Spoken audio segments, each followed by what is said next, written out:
Welcome to another episode of the Aligned Life, the Goddess Life, where we dive into living life fully aligned, mind, body, and spirit, at peace and unbothered.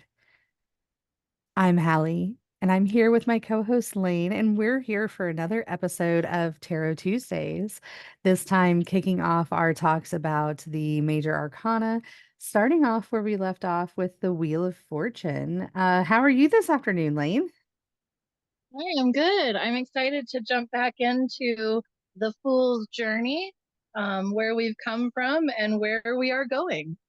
Yes. And last week we left off in talking about the hermit and all of its wonderful introspective energies.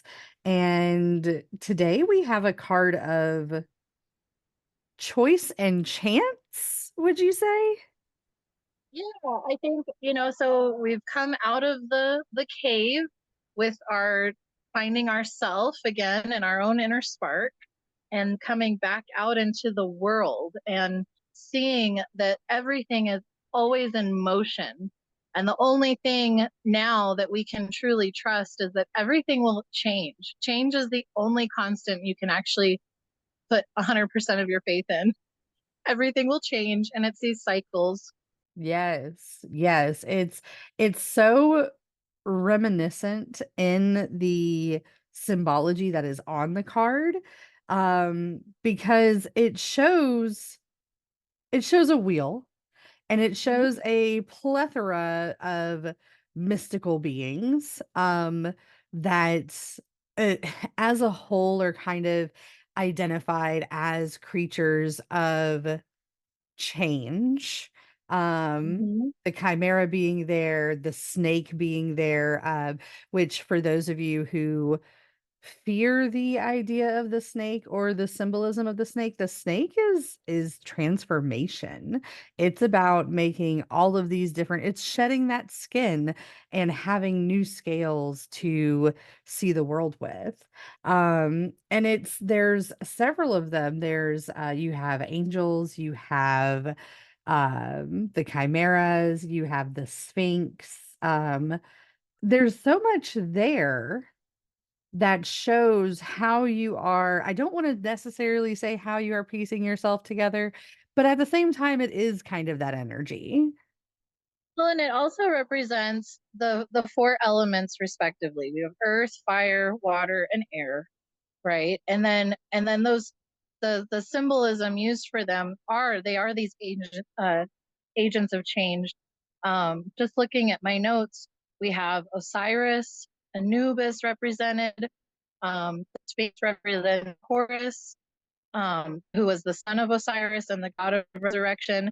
So this wheel shows in one image all all the transitions from life to rebirth, loss, and gain.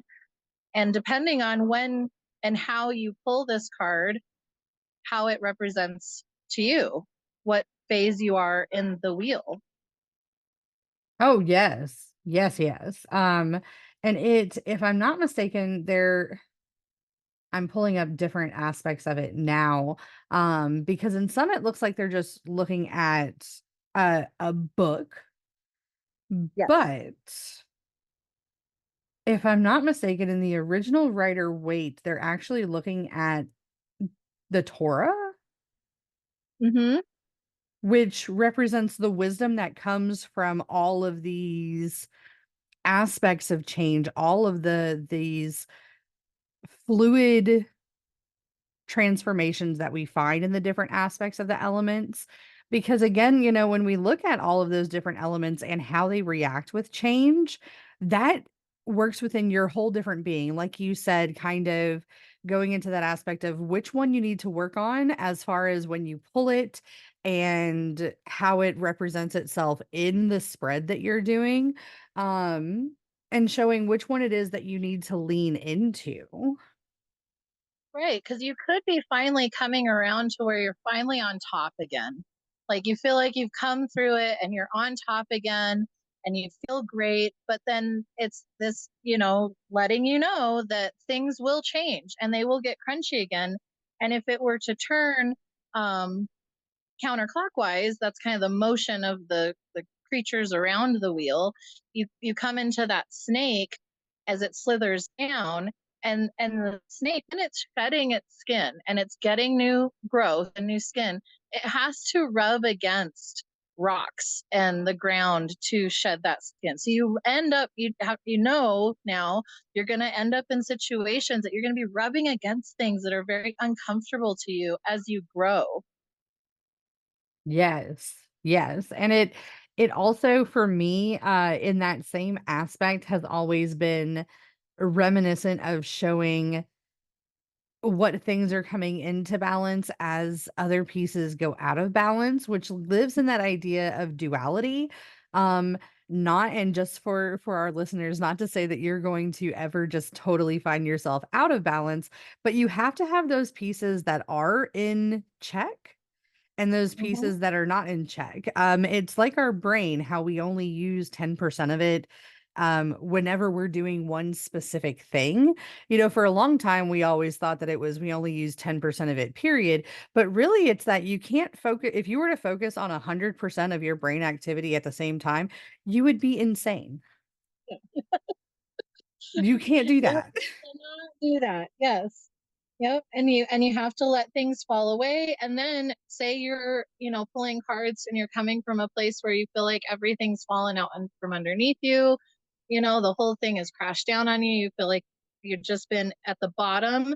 When you pull that card, it's knowing that, okay, the wheel is turning. I'm coming up out of it. You've like been like the wheel on the road and it's been, crunching you down, and you're coming up around, trusting and knowing that that change will come.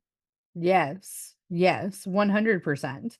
And not only that, but especially when you're getting these, let's say in your spread, you have it in a future position, or if you have it in a position of outcome, it is, although a wheel and although representative of change, it typically is positive change that this is representing. Um, Now, the positive change may not exactly look the way that you want it to, but Mm-hmm. it is indicative of positive change. And if you read those reversals, then it can, it I'm going to use big air quotes here. It can be the idea of like misfortune, but it's more so disappointment. It's more so that things are still changing. They're just really not at all going to do what you want them to do. It's separating that real life expectation and desire with what the higher self is working to attain. So Yes. these circumstances come in, it almost feels like fate, good or bad, that move you into a new circumstance that you couldn't have predicted. But here it is, and as you how you move through it, you make those choices. You can look at it as lessons to be learned, or as fate dealing you a bad hand, and Oh, you get to yes. choose that perspective. Yeah. Yes, and this also, I like to use this card when I'm working with, for those of you who do not use cards this way, I highly recommend it. Um, Instead of using them for just readings, you can use them also as representations in if you're doing ritual work or if you're doing inner Mm-hmm. work, you can use them to identify with the frequencies that you're looking for. Mm-hmm. And this one, for me, karmic cycles. Yeah, 100%. It's all about that karmic cycle, and it shows you what is your like inner driving force. What is inside of you? Where are you going? And looking at the choices that you can make, and thinking in broader terms of like karma. Yes. Yes. And speaking of karma, um, Mm-hmm. we can kind of use that to segue into our next card.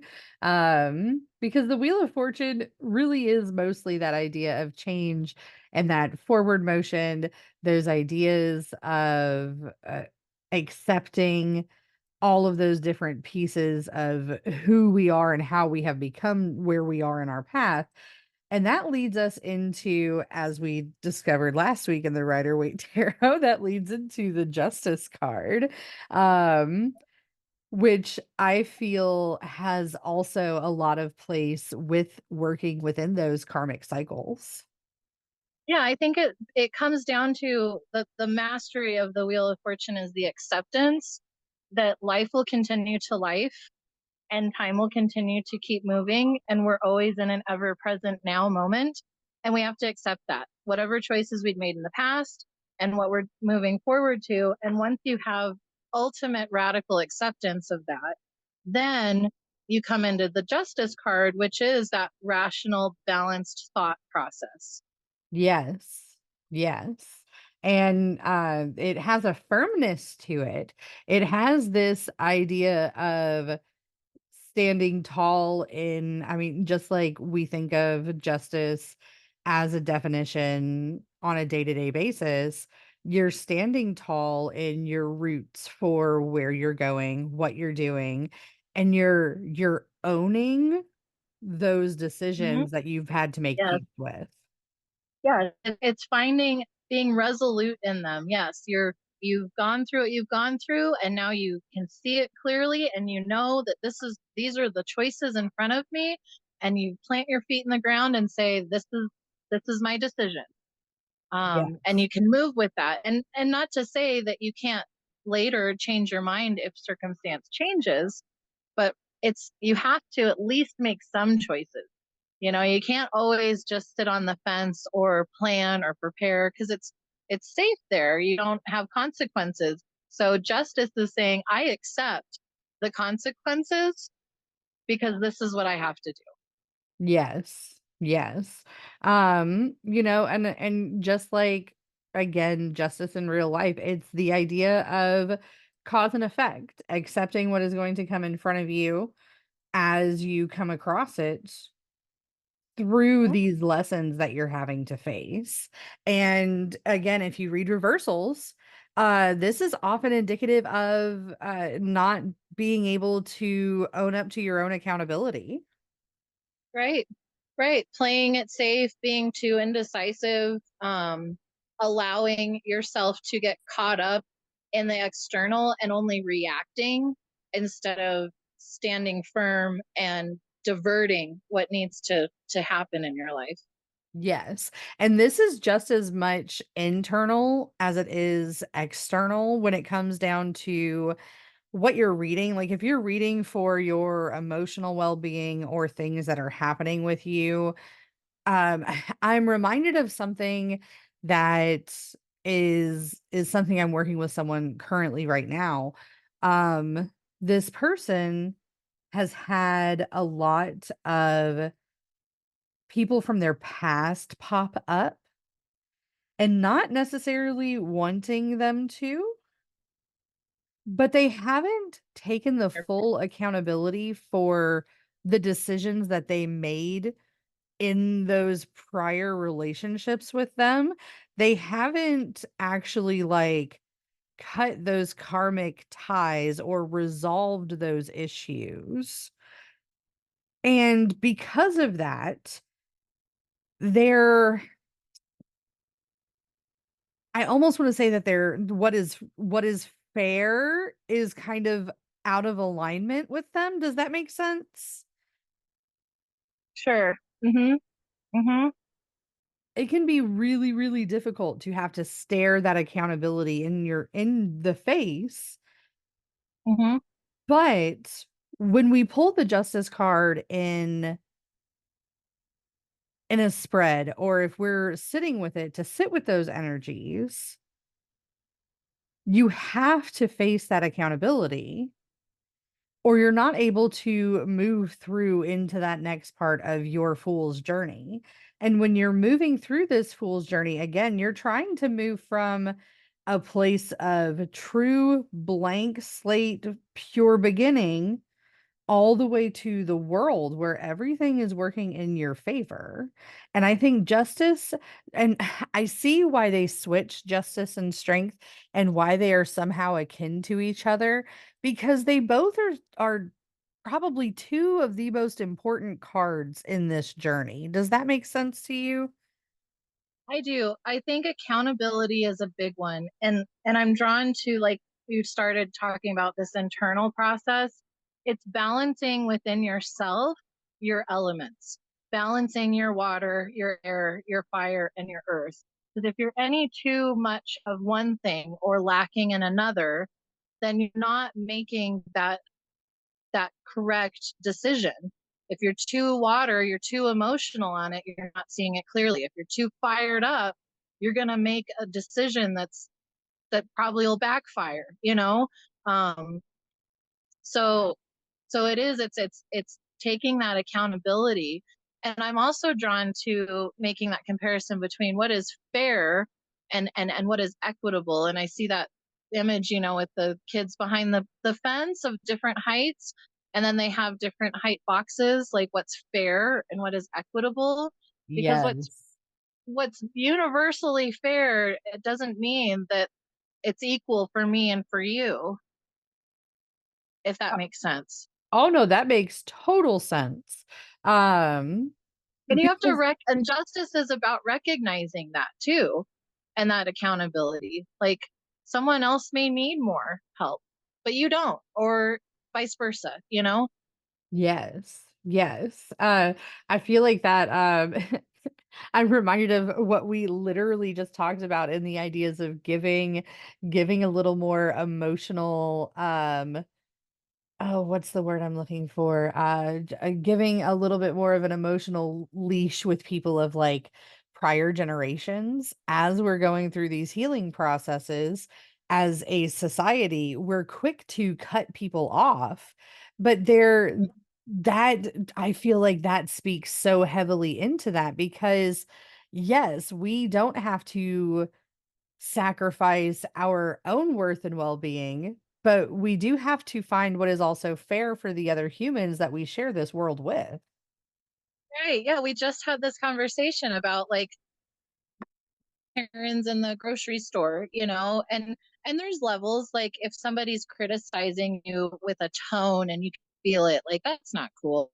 But if a person is wanting to find some connection, I'm being with kids out in public, and they're like, "Oh yeah, they must be tired." You know, look, I have enough emotional fortitude to not be at the end of my rope to snap at her and say, "I know, like, you don't have to tell me." Instead, I smile and thank her for just trying to have a human connection from her level, and maybe that's a greater thing, people where they're at. Yes, yes, 100%. Um, absolutely. And I feel like that also, that is part of that segue into our next card, the new perspectives, the pausing, the understanding that comes with the hanged man and Yeah, allowing absolutely. allowing these things to What a happen. It's bummer. It's having the perception enough to meet somebody where they're at. And that's what the hangman is about. Yourself on your head, looking at it differently, so that you gain compassion, empathy, understanding, not just for yourself, but for others. yes. I'm often drawn to compare the hanged man with the story of Odin hanging from the tree, being stabbed with a spear and sitting there in contemplation, fully releasing all of that control, and what that brought to him were these new perspectives. And it's when I look at that, I see it on almost a divine level. Not saying that Odin's not divine because he totally is. But when it's reflected in each of us, it's kind of okay, we're fully moving into that higher self when we're Mhm. in that hanged man position. Yeah, we firmly crossed the threshold in flipping our whole perspective on what is spiritual, what is reality. upside down in order to see it more clearly, see it for what it is. Yes. And for those of you who read reversals, this card in reverse, this is typically of course not wanting to see those new perspectives, wanting to hold on to things that are I'm gonna use the words harming instead of just keeping you stagnant because typically by this time in the fool's journey, if you haven't already learned that idea of compassion from the strength card, that idea of accountability from the justice card, and you're not able to see these new perspectives, like you're actively harming your forward motion. Right. This like my notes say the beginning of the exploration of the unconscious. So you have to have fully accepted who you were almost and how you were showing up. And now you're from a from that higher perspective. Kind of the hanged man is one of those moments when you start to really go, okay, who am I now? Now that I've come through all that I've come through, who now? Oh My yeah. story, you strip away my reality, everything that I thought made me like my job and my education and my family, these 3D physical things, take all of that away now. We're simply a soul being. Who am I now? Oh yeah, and that feeds into one of my favorite ideas with the hangman, one of my favorite meanings of it. And that's the idea of surrender. Yes. Surrender, sacrifice. It's because it's sacrificing and letting go of your story, which is really hard for people. I know it's been hard for me. I've watched my husband struggle with it. He was very much like, I am who I am because of what I went through. It's because of how I was raised and the circumstances I lived with that I am the way I am. And when I would tell him, you're not your story before, he would get angry because he wanted to hold on to that. That identified him. But now he's at a point where he's like, I'm not my story. I get to make my story new every day. Oh yeah. And that, it's so it's so interesting because the aligned episode that I want to do this week is actually about grief and release, but not about grief of other lives or Mm-hmm. other potential aspects or of other people, but it's the grief of holding on to, well, I was right. Yeah. I did everything the way that I was supposed to do. Because let's be Mm-hmm. real, no, you didn't. I didn't, you didn't, she didn't, he didn't, they didn't. None of us Yep. did. We did Mm-hmm. what we knew at the time. And as creatures of evolution, that constantly changes. Yep. And that's Yep. what this card is about understanding that you were wrong at one point in time. Mm-hmm. You were the what's the word that you use, the crunchy? You were crunchy at one point in time. You were cringy. You were all of these things. You All the things. toxic Yep. person in someone's story, Yep. and that is okay. It's okay. Yep. And now, knowing what we know, we flip the story on its head and we move forward with new understanding and Exactly. letting go, like you said, the grief. You have to grieve the desired outcome that you've been holding on to, and that's another sacrifice you have to let go of. You have all this intention to maybe go here, do that, be this. Maybe that's not what's aligned to you, and by pushing forward in that direction, you're just going to create more stress and more, drama. And so sacrificing it and letting it go. Oh yeah. And that also reminds me of there was something I saw. I won't go into too much detail because this was just something I came across on the internet and I had to put my 2 cents in on it because they were asking for advice and I was like, I have the perfect answer for this. But this person somewhere in the etherverse had they were asking about apologizing. How important is it to apologize to the people you hurt when you're doing shadow work? Mm, And I mm, was like, there are so many different ways to apologize, and mm-hmm. only one of them includes that person needing to be in front of you. Because Yeah. there's a difference between needing to be identified as remorseful and being Mm-hmm. remorseful. Yeah. Right. What's the point? It brings me back to like AA. You know, one of the steps is to make a list of all the people you wronged and call them up, even if it's been 10 or more years, and apologize for your actions.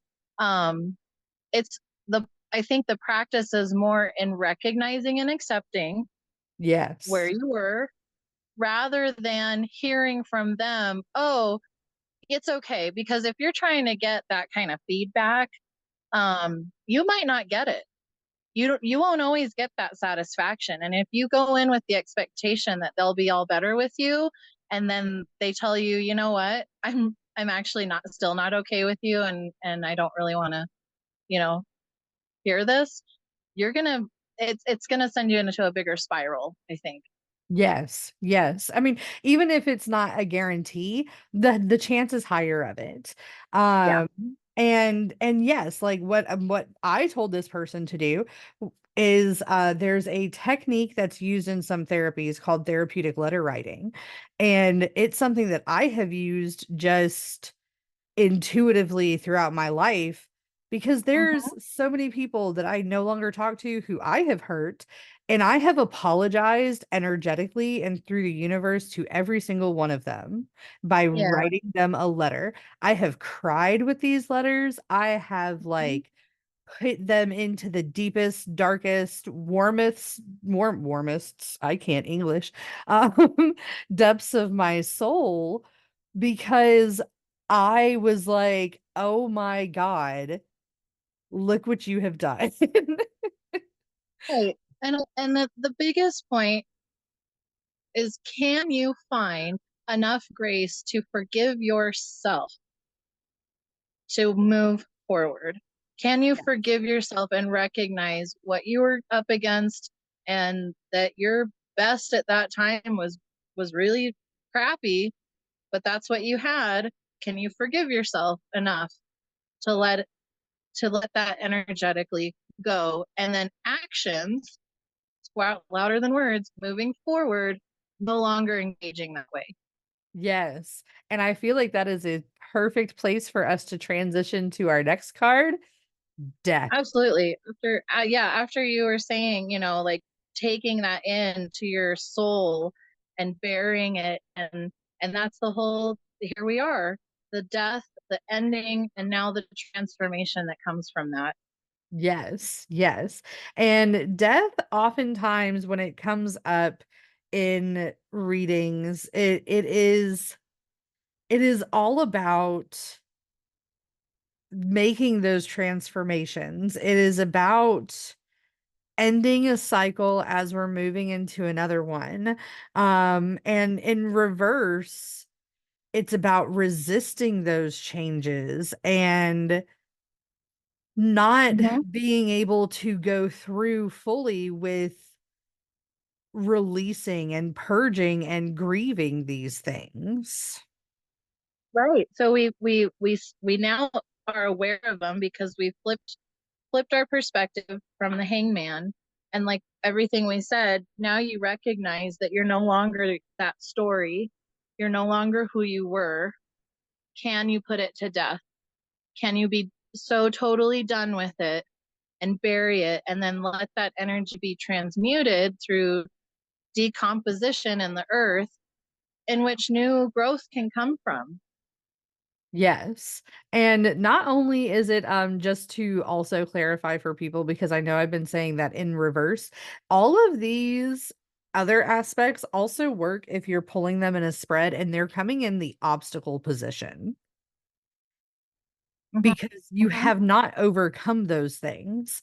And as much as death means rebirth, it also can mean that stagnance, that you are not moving forward in those obstacle placements. And in the advice placements, it's that you need to go through this transformation. You need to make these changes. It's telling you that it is time for you to have that energetic funeral. Yeah. Yep. Yep. And even if you don't read reversals, and have all the cards upright, it can always be a moment to reflect and ask those questions because the shadow aspect is always present. So you Yes. may be in the thick of this this death transmutation moment, and you can stop and ask yourself, what else is there to let go of? What else am I holding on to? Yes. I feel like that's also reminiscent of that Wheel of Fortune energy, where there are always going to be times where there is something on that flip side of the coin. Hmm? Because your coin, a coin is a coin, whether it's heads up or tails up, there is always another side, always. Yep. And I know that was like very quick in death, but I feel like that immediately moved us into temperance. Yeah, I the only thing I was gonna say is that even in happy moments, like the death card can appear. So like say you're gonna get married, there's always a double-edged sword through these major moments in life because you celebrate what you're moving into, but there is a grieving process of who you were just Oh, before that. yes. Yes, And so yes. it's recognizing that there can be parts that you can be sad about, and that's okay. Having a single life and some of the things you used to do, and or having a baby, like you're so excited to have a baby, but guess what, now you can't just go and do whatever. You have to focus on the baby, and so it's okay to, yes, and I'm excited and I'm sad. Yep. And it is. It's, again, that duality. You're always going to have that duality. I think that is probably one of the largest lessons that can be taught when learning about tarot, is that it is total duality the whole way through. There are going to be things that are out of balance. There are going to be things that are in balance. And I feel like that also goes very much for people who have expectations of certain tarot readings. Like, yes, we can ask questions and we can get information on certain pieces, but if they call you out for something you're not asking about, it's because you needed to know that. It's, there's always going to be something that they're going to tell you that you are, I don't want to say not paying attention to, because for those of us who are like dedicated to tarot practices, we typically are trying to pay attention to as much as we can in it. But there's always going to be a thing where it's like, hey, now, friend, Mhm. there's something you forgot. Yep. Right, right, because we're never finished. The work is never done. Once you start the path and you start asking the bigger questions, the work is never done. You're always uncovering new things. And then as we move into temperance, it's about having the balance in all of that, the moderation, finding the compromise so that you don't go crazy thinking about any one thing too much or the other. Yes, yes. And I think the other thing in temperance that I really, really love, because yes, it is balance and moderation, but it's also finding purpose. But it's not Mhm. about finding your own it can be about finding your own purpose, but it's really about finding purpose in everything Yes, that is all the happening. little things. Hmm. All the little things are important, and keeping all things in moderation, no extremes. Now we're not going to be bouncing around from one extreme to the other, and if you find yourself doing that, it's time to ask those questions again. Oh yes. And this is a big one of upholding that accountability. Um the first half of the fool's journey is very much about beginning this path and being on this path, and the second half is very much about honing it. Does that make sense? Yes. and Um, and and it's very much more experiential within you. It's not so like when you first start the journey, there's a lot of external things that you'll see, like you don't resonate with friends or jobs, and so you find yourself physically changing what's going on around you, like cutting out things and adding things, right, to your practice and to your life. Whereas once we cross that threshold from the wheel on and the hanged man, now it's all much more of an internal process and playing with those subtle bodies of the unconscious. And the temperance card, unlike justice is more air and intellect and thinking, and temperance is water and feeling. So it's checking yes. in on how you feel about something, and you don't have to quantitate it and come up with the words. You can just trust that your feelings also are information as to how in or out of balance you are. Yes. Yes, 100%. Um, and in the idea of moderation, this is very much I akin the moderation and temperance very much to remaining humble, Mm-hmm. which I know may be a little different for people, but when you think about being humble and the idea of moderation, it's about not taking too much and taking just what you need. Yeah. And being so emotionally involved, the idea is for you to, it's not about taking up space or not taking up space. The idea is that you are allowing space for others. Yes. Yes. And conversely, taking what you do need, and that's not a bad thing. Like if you've always been a people pleaser or over giving in order to gain, just friendship and love, to go ahead and take as well that moderation, that humility. Because if again, you can fall out of balance and become that martyr, which then can easily fall into that victim, right? Where I Oh, always get yes. too much. And so it's healthy boundaries. And then, like you were saying on the other side, like, I'm not going to overtake, I'm going to allow room for others to exist. They're showing up as well. Yes, that balance and temperance, Mm-hmm. because it is about balance. And nowhere in the definition of humility does it say that you are not worth your own worth.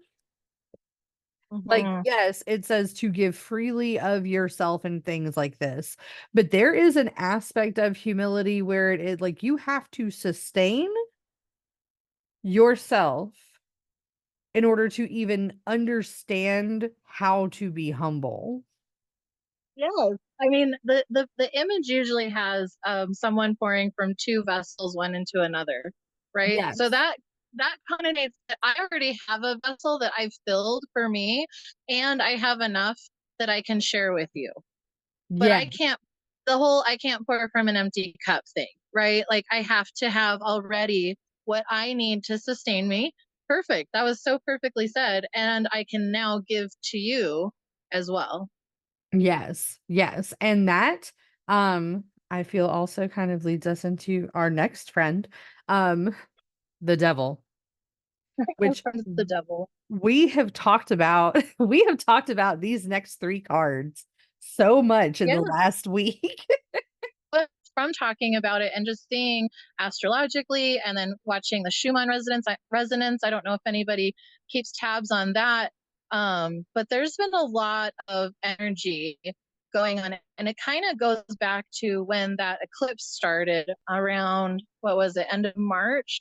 eclipse season started, there Yes. was a catalyst there. And I feel like that was that beginning of this devil tower.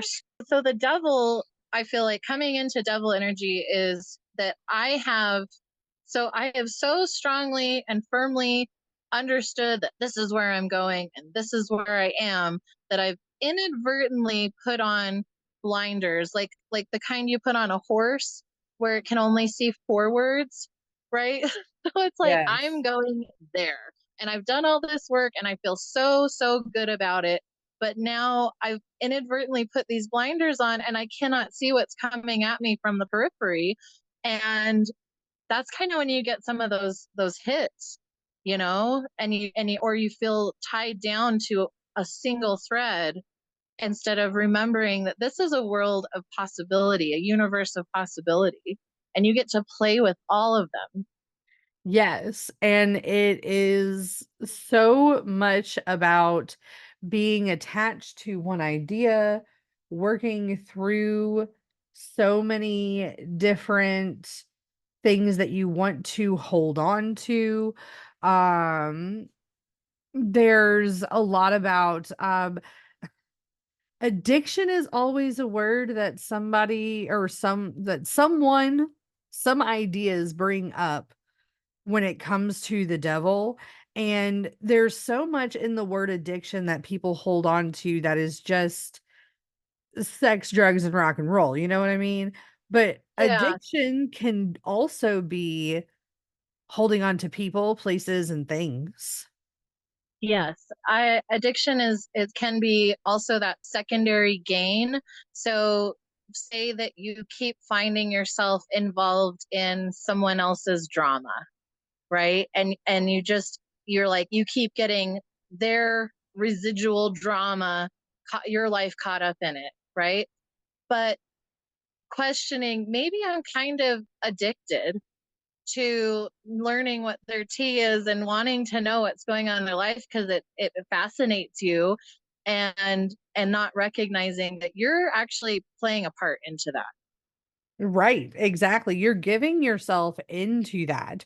And I know there's a lot of people who can resonate with that idea of this because, there's how many times have you watched someone stay in contact with someone who they should not have? Right. Whether it be because they wanted them back in their lives or they just wanted to see their drama, or if they Mhm. were, like, holding on to them because they may be, like, an easy rebound for whatever reason.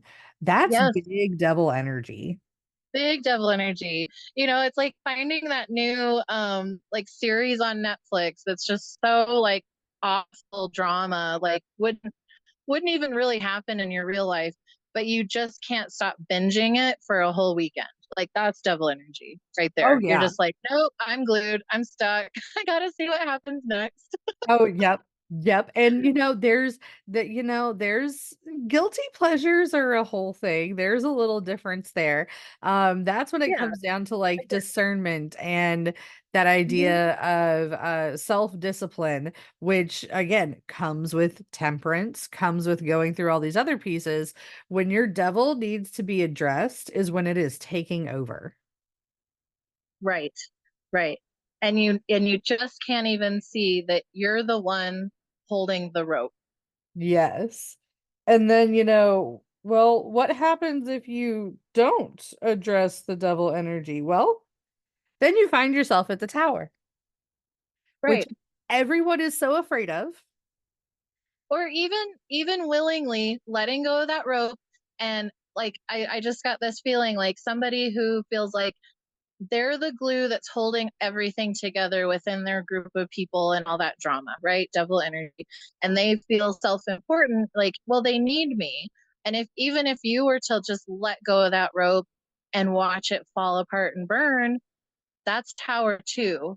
So you can either have a tower moment that comes up completely unexpectedly, or you can knowingly be like, all right, let's watch it burn. Yep. Apparently, this needs to fall apart because Yep. And it can totally be the you burning the bridge while you're still standing on it. Yeah. It can be that, Oh, you know, you committed arson and you're watching it burn from a distance. mhm. It could be all kinds of different things. But the tower is never as bad as it seems. And No. everyone sees this. There, I cannot tell you how many times people have told me that this is the worst card in a tarot deck. And I challenge you that it is not. The Three of Swords is the three, or the Ten of Swords are much worse in my opinion.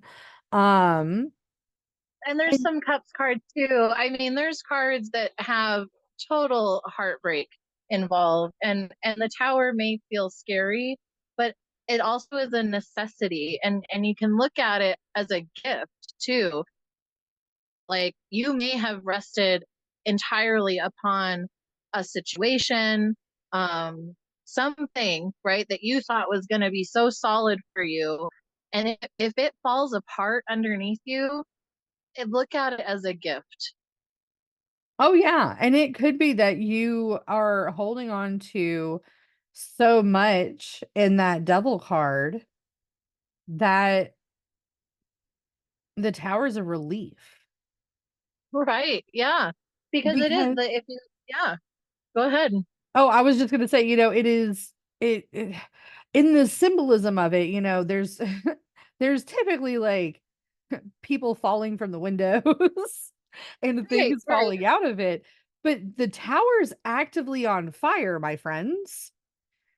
So Yeah, I always saw them like willingly leaping.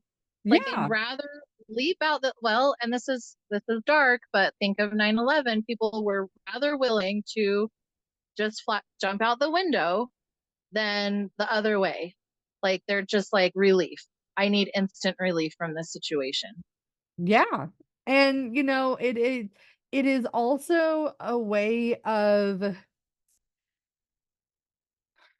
I don't want to say softening the blow, but that is totally what it is, because you're allowed to set up your forward motion while the tower is burning. Mhm. There is nothing that says that you are not allowed to set up your better future if you have already come up with these pieces of confirmation, self compassion, accountability. You're making these balanced moves. You're allowed to set that up while the tower's burning. Yeah. Yep. It's totally okay. Yep. Yep. And then, with your inner world, once, like, as a blessing, once that crumbly, nasty building is gone, now you have the opportunity to clear the rubble and look at the foundation and go back to your basics. What were all the basics that you learned about yourself and where you are and who you are in your journey, fool's journey, and shore up that foundation? Yes, 100%. And what does that do? That opens you up to the star, Mm-hmm.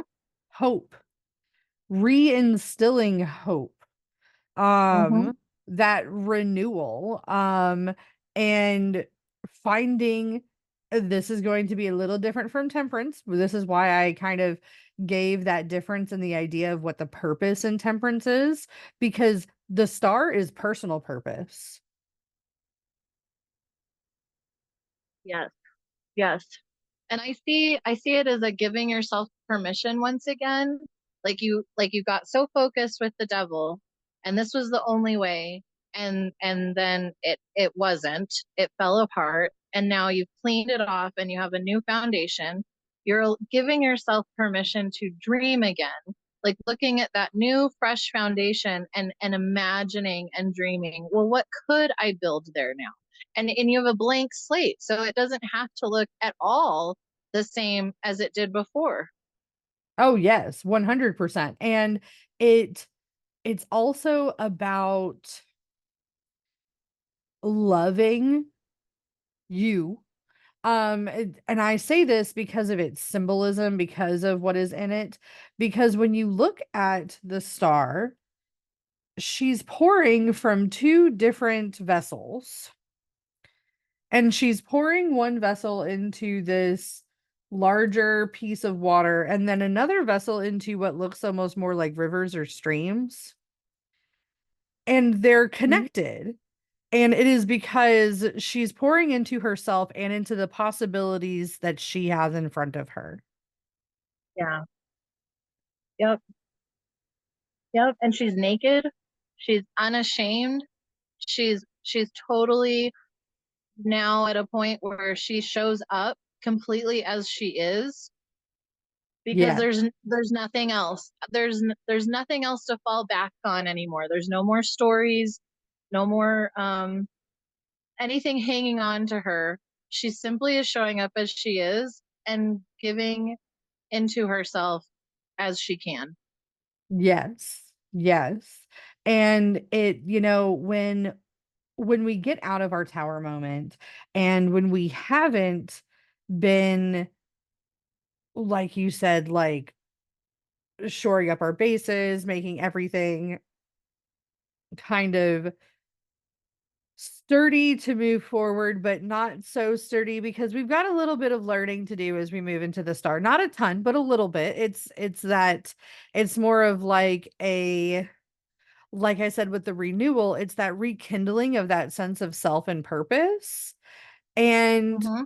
if you're not able to start that, then the obstacle that we find here would be that you don't trust yourself Yes. and you are Yes. incredibly disconnected from everything around you and from where you're going spiritually.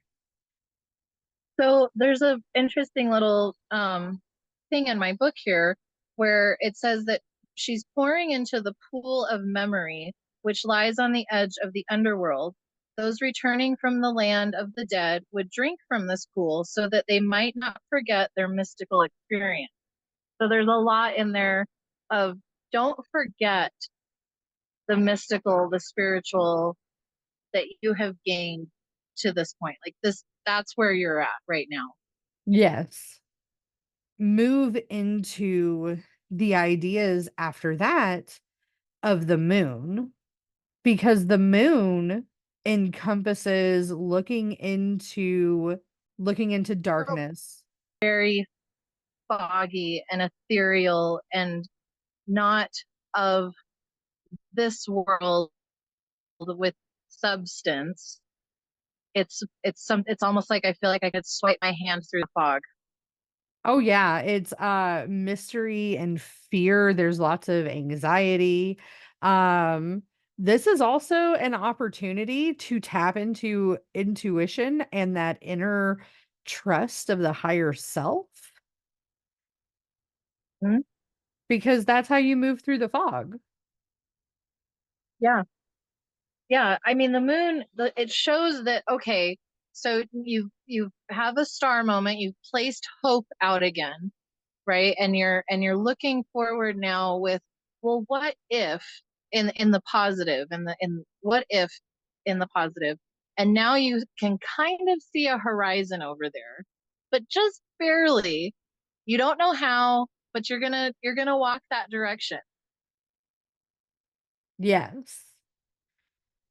And it's in the symbolism on the card too, because it's it's dark, but there is a path leading through this desert, leading through this place off into this unknown distance.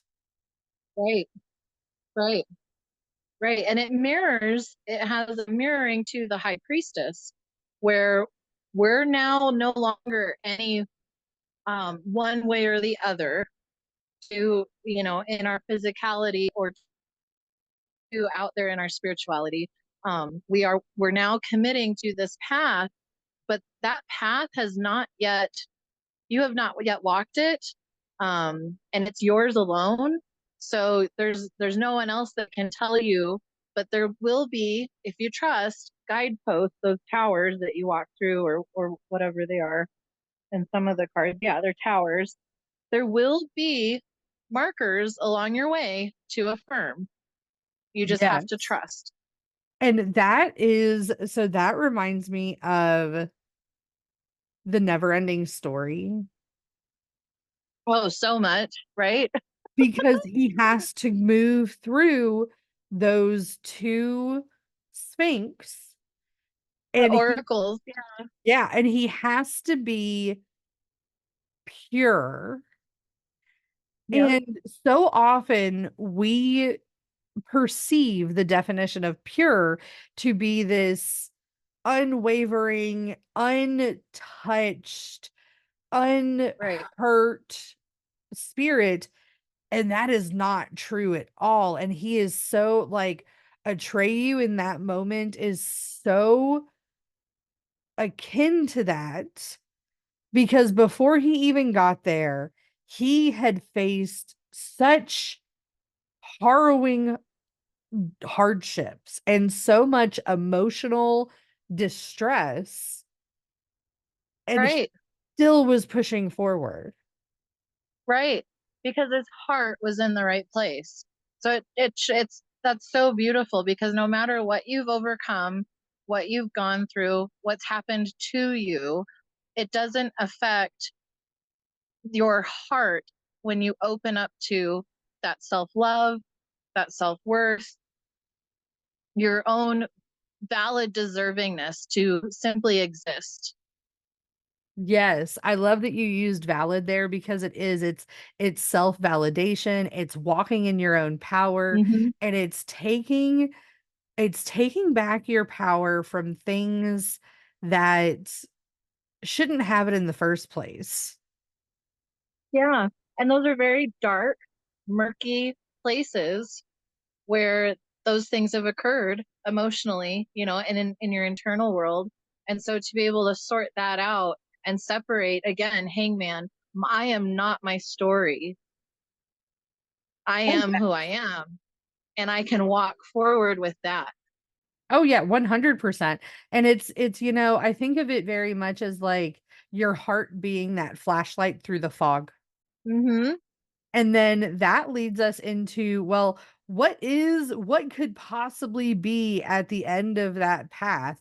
Or what could we find after we walk through those towers, those oracles, if you will, and we have the sun. Right. Ta-da! And Right. there's your little inner child going, hooray! Yep. And you're finding warmth. You are finding that things are positive and you have life again. Right. Yeah, absolutely. The sun is warm. The flowers are coming up. Everything that I've transmuted truly is dead and gone, and now it's nothing but opportunity. Yes, yes. And when this card comes in, it is showing that you've made the right choices. You've gone the right direction. You're bringing life back to things. As Mhm. an obstacle, it could be that you maybe are trying to bring life to something that doesn't have it. Um, that's again where discernment and Yeah, the other parts of your reading come in. But overall, this card is extremely positive. it is. I mean, on one hand, the sun can be too much, and it can, like, you can think of like a parched garden where, again, if you're out of balance and there's too much sun, your flowers dry up, right? But if you can allow this to be, it's kind of that self mastery. Like I understand myself so much that and I respect myself so much that I know what is worth putting my energy into and what is not. Yes, 100%. 100%. Um, and it also shows in that analogy that you used, it also shows again that need for balance. You're pulling that water that you have in you and you're balancing it with the sun that you are getting. Right. Right. And and I feel like the sun is very self-explanatory. I know that there's deeper meanings in all of them, but the sun for me, the depiction of the sunflowers, you know, riding naked on the horse with Yeah. the flower crown, it's all about bringing in that it's that midsummer, that Litha energy that we just went through last week or the week before. Um where we're pulling everything in and we're starting to have that celebratory, everything is fine, everything is wonderful kind of energy. Um, Yeah. and being that it's so close to the end of the fool's journey, you're really starting to like come around the corner. You're like going around the bend and you're like, huh, this took a long time to get here. Yeah, I think that's a good point to make. Like you've given up and sacrificed so much to this point, right? That now when you hit the sun, you're starting to see that the gains are definitely outweighing all those sacrifices that you've made and that they Yes. were worth it to go through. Yes. This is a point in the cards when you really start to notice the different levels of the healing journey in other people, Hmm. where you may not be on the same levels as others. Others may not be on the same level as you. And But you this can shine your sun oh rays no, on them less. yeah, you sure can. You can make your sun big and bright and you can shine it down onto them. And you also know that they are going to take it however they need to take it. Right. And Yep. that I feel, although kind of quickly, but it does kind of immediately bring us into the idea of judgment.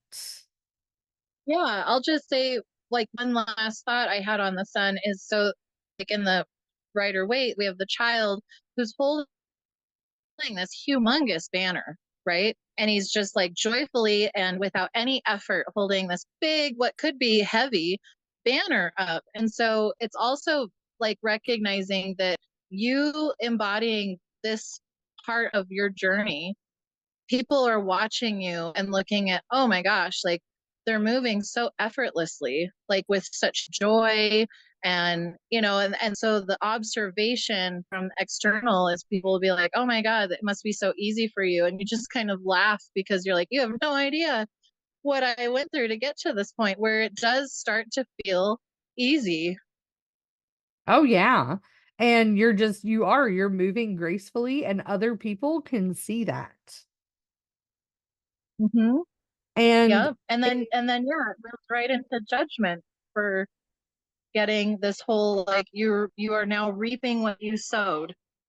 yes, you are finally able to take the fruits of the harvest. You are able to recognize. I hate putting worth on humans, but this card is big about recognizing what your worth is. Yeah. Yeah. I think it's just important to say because people question due to um their circumstance, how they were raised, society, to constantly question their worth and place it on that external value like a piece of paper that they paid gobs and gobs of money for and went into student debt for. You know what I mean? Like we place our worth on external, but learning that our worth is already an integral part of our being because we simply exist. Like you're worthy to be because you are. And then when you come through this journey, now you fully accept and recognize it. Like it's a known quantity. Oh yeah, 100%. And that that inner calling, that idea of connecting with that only pushes you even further. Right. And it's at this point that you start to see that those choices that you've had to make, those tough decisions that you've had to make to get here really were worth it. Oh, yeah. And it's just like this is like the aha moments, like the herald from the sky, like spirit guides are tooting your horn, and going, yep, you made that choice, see, you know. Yes, and that is the symbolism on the card, and, and it is also this the acceptance of the journey itself. I feel like that is very reminiscent in the people that are represented at the bottom of the card. Everyone is in their very raw realness there. Mhm. And it is it is a culmination of absolutely everything. And it also gives you that deeper understanding of the people around you and how the world works. Yeah, and for like with this card, it's also kind of a moment quick to it's like my notes say the moment of truth. It's the moment of truth where you get to once again, over and over again, reevaluate if you've been like where you've been lying to yourself, right? And then if you wish to continue with that lie or actually face it for real again. I Yeah. mean, these things go in cycles, but this is another one of those, moment of truth, or, like I grew up hearing a come to Jesus meeting, right? Where you're like, okay, am I am I even being real with myself? And like you said, rawness. Yes, yes, and accepting that rawness and which we'll see in the next card, there's a reason why that rawness is right there in this particular moment and why you're having to see things and not just yourself. You're seeing other people for what their rawness is. Um Mm-hmm. and like we said in the ideas of kind of like the moon and the sun, it's all leading up because you can see the different levels of healing in the different people. You can see your worth and the worth of others. You can Mm-hmm. understand the different pieces of the path. And then after all of this and that, I love the way that you put it, that come to Jesus moment, we're brought to that very last piece of our journey of our cycle, because it is a cycle. We do cycle through it again at some point, Yep. just in a Yep. different way. um Right. but in the world we see integration. Right. And you're at the point now where, like we talked about before, with whatever apology means, what an apology is for, are you willing at this point now to have a clean slate? Wipe it clean when you're interacting with other people and you're having conversation even with yourself. Are you willing to wipe the slate completely clean, look at it for what it is and where you're at right now, and then move forward from that? Right? So, say somebody at this point in your life, in the cycle, comes back to you and you have a history with them, you have a past with them. You've already done the work to forgive yourself, recognize it for what it is, and, where things went right or wrong. And maybe you didn't talk to them for a while, but they come back. Are you fully willing to wipe the slate clean and just hello, human, and move forward from this point? Exactly. And hold that understanding. And it is, a lot of people say the world is completion, and it is very much completion in other ways, but I like the idea of integration so much more because it Mhm. pulls all of that into you, and you can come to, like you said, that real moment with other people and you can address them for who they are. Yeah. Yeah. Can you have new boundaries?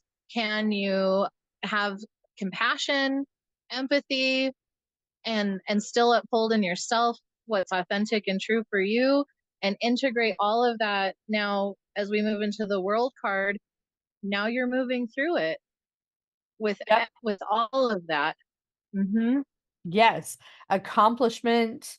Um, You are finally feeling that completion. Have, you're holding that hope, you're holding that fertile creation energy, you are holding that understanding, and you Yeah. feel complete. Yeah. You've arrived. Maybe you found a job that not only complements your inner passions, but also supports you in the real world, in reality. All that balance. You found relationships that you've cultivated that now honor who you are while you honor where they are. And you can have that give and take. Like that's the world energy. In a nutshell, really. Yes, and you're showing up for yourself. Mm-hmm. You Yep. are in your power.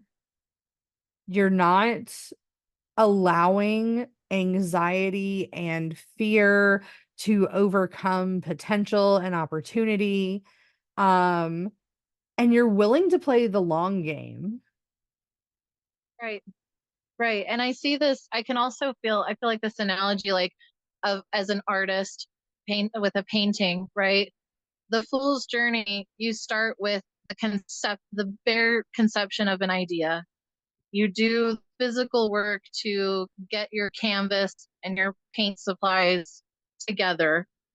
Then you start to put paint on the canvas.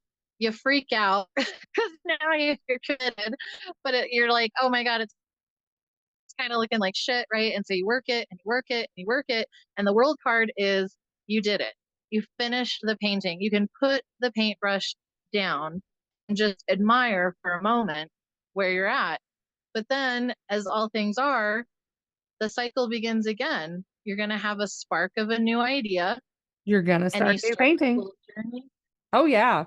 Yep. Yeah, you're going to do it, or you're going to see it in something else. And a big Mm-hmm. theme that we use in this particular podcast is shadow work and healing. And I will tell you right now that your healing journey gets easier but is never done.